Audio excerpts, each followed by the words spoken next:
Alhamdulillahi Rabbil Alamin.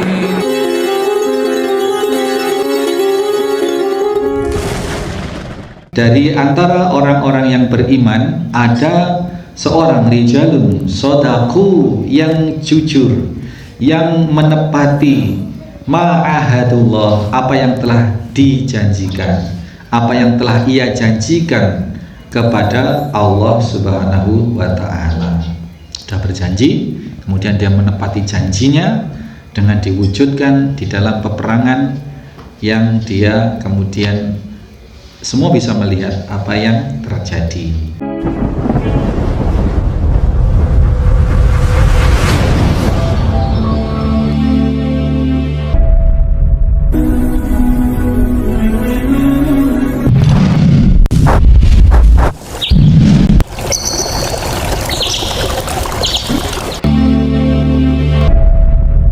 Assalamualaikum warahmatullahi wabarakatuh. Waalaikumsalam.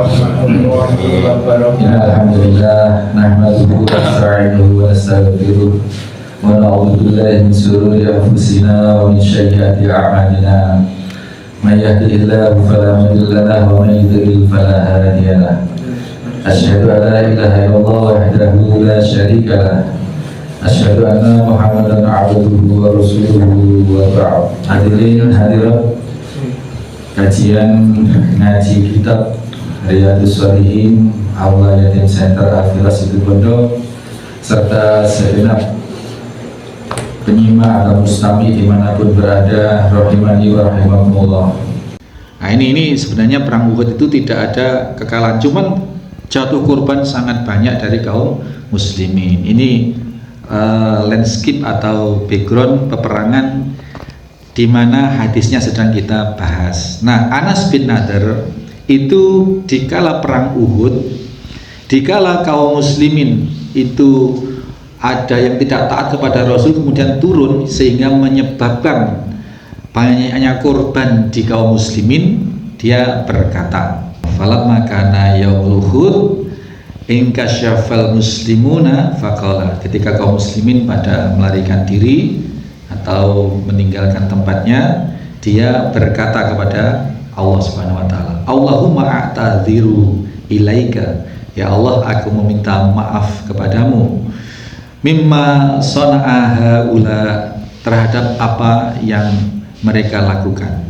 Mereka di sini dikasih keterangan oleh Al-Imam An-Nawawi, yakni ashabahu, yakni para sahabat, memintakan maaf pada para sahabat yang ternyata tidak taat kepada Rasul menyebabkan terjadinya korban sangat banyak.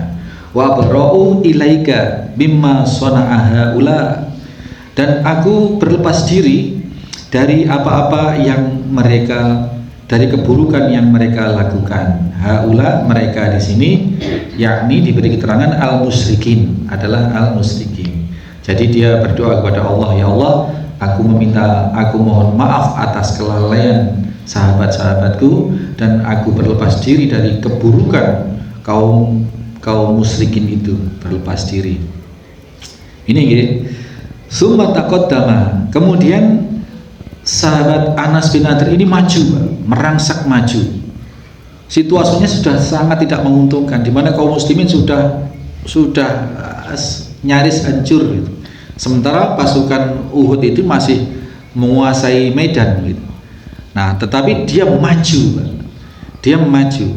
Nah, kemudian di saat dia hendak maju ini, summa taqaddama fastaqbalahu Sa'ad bin Mu'ad, maka dicegatlah atau dihampiri oleh sahabat lain, Sa'ad bin Mu'ad. Sa'ad bin Mu'ad ini seorang tokoh Ansor, seorang kepala suku. Jadi suku Madinah itu, di Madinah Yathrib kala itu suku Madinah itu ada dua suku besar, yaitu Bani Nazrah dan Bani Nadir. Ini diantara Sa'ad bin Mu'ad ini adalah salah satu kepala suku di suku besar di Madinah yang kemudian masuk Islam dan menjadi penyokong utama baginda Nabi Sallallahu Alaihi Wasallam. Dicegatlah oleh Sa'ad bin Mu'ad, mungkin melihat sesuatu yang sangat tidak menguntungkan ya Pak. Jadi ada temannya mau maju, dicegat, diingatkan atau gimana itu. Kemudian Sa'ad bin Mu'ad ini faqala berkata, ya Sa'ad bin Mu'ad, setelah dicegat mungkin dihambat ya, wis ojo maju, bahaya, cari perlindungan, mungkin seperti itu. Tadi dia berkata faqala ya Mu'ad, ya Sa'ad bin Mu'ad, al jannah, surga. Nah, itu loh. Dicegat itu malah bilang gitu, surga. Warabil Ka'bah inni ajidu rihaha min duni Uhud. Demi Robnya Ka'bah, demi Tuhannya Ka'bah, sungguh aku mencium bau surga dari arah bukit Uhud itu. Masya Allah, Pak. Sudah kelihatan surga, sudah tercium baunya surga, maka sudah tidak ada yang bisa memenggak begitu. Memenggak itu apa Pak? Menghalangi begitu, menghalangi. Qala Sa'ad, lalu kemudian itu terjadi, dia Anas bin Nadir tadi maju, ya hancur Pak, secara fisik hancur. Di saat gagal menghalangi Anas bin Nadir tadi, dia berkata kepada baginda Nabi SAW, si Sa'ad bin Mu'ad ini berkata, famastata'tu ya Rasulullah ma sona'a, sungguh aku tidak mampu melakukan seperti apa yang dia itu lakukan ya Rasulullah. Oh hebat, kepala suku yang hebat, yang pendekar juga, melihat temannya seperti keberaniannya seperti itu, dia nggak mampu, dia menyatakan dia nggak mampu untuk ikut-ikutan seperti itu ngadu pada Rasulullah Shallallahu Alaihi Wasallam. Kemudian qala Anas bin Malik, sekarang ini sudah berlalu, selesai. Anas bin Malik bercerita lagi, melanjutkan ceritanya. Qala Anas, fawajadna bihi bid'an fasamanina darbatan bisyayf aw ta'natan birumhin aw ramyatan bisyahmin. Setelah peperangan usai, kata Anas bin Malik, kami menemukan dia yang tadi Anas bin Nadir tadi sudah meninggal dunia, dan terdapat lebih dari 80 luka yang ada di tubuhnya. Wasamanina Durbatam bisyayf, 80 luka itu terdiri dari bacokan atau sayatan pedang, autonatan birumhin atau tusukan tombak, auramyatan bisyahmi atau lemparan panah atau tancapan panah. Bayangkan 80 luka lebih, 80 lebih, itu macam-macam. Ada bekasnya pedang, ada tancapan tombak, ada panah yang juga masih menancap, mengerikan kondisinya.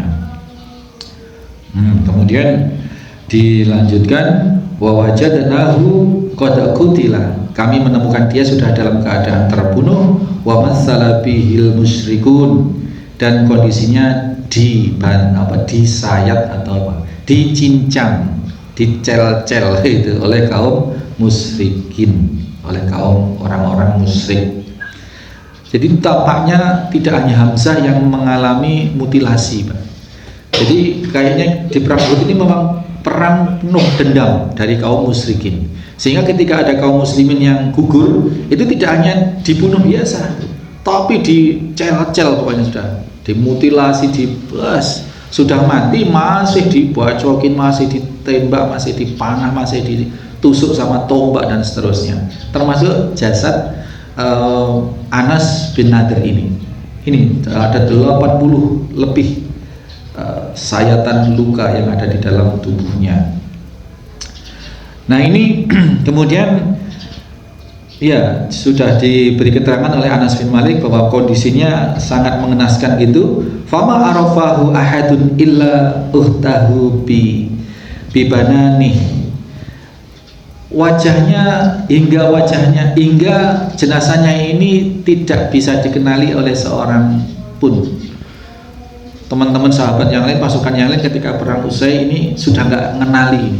karena saking anjurnya jasadnya Anas bin Mu'ad, kecuali yang kenali adalah saudara perempuannya, saudaranya Anas bin Nadir ini, ya, dari apa? Diketahui dari bibananihi, dari jari-jarinya, karena saudara ya, saudara. Allah alam apakah saudara kandung atau apa, yang pasti ini dia mengenali ada tanda lahir di jarinya atau apalah begitu, apa jarinya atau bengkor atau ada tai lalatnya, ini tidak dijelaskan, tapi dikenali dari jarinya ini, dan yang mengenali saudara perempuannya. Kalau Anas, kemudian Anas mengatakan bahwa kuna naro auna dzunnu anna hadhil ayah.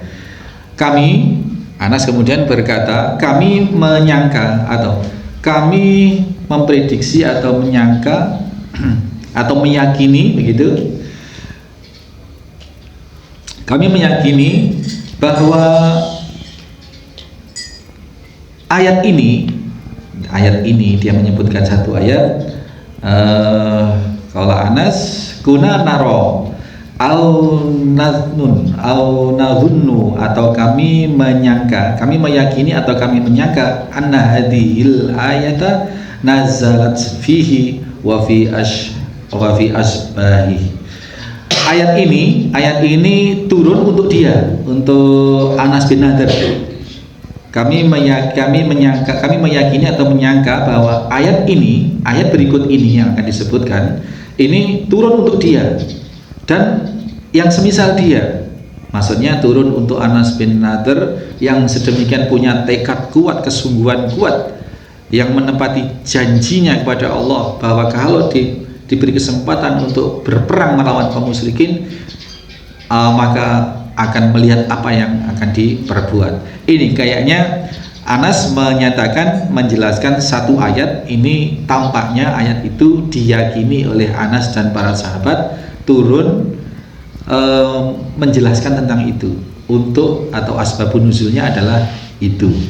Adapun ayat yang dinukil oleh Anas bin Malik, minal mu'minina rijalun sodaku ma'ahadullaha alaih, di dalam surat Al-Ahzab ayat 23, yang maksudnya adalah dari antara orang-orang yang beriman ada seorang rijalun sodaku yang jujur, yang menepati ma'ahadullah, apa yang telah dijanjikan, apa yang telah ia janjikan kepada Allah Subhanahu wa ta'ala.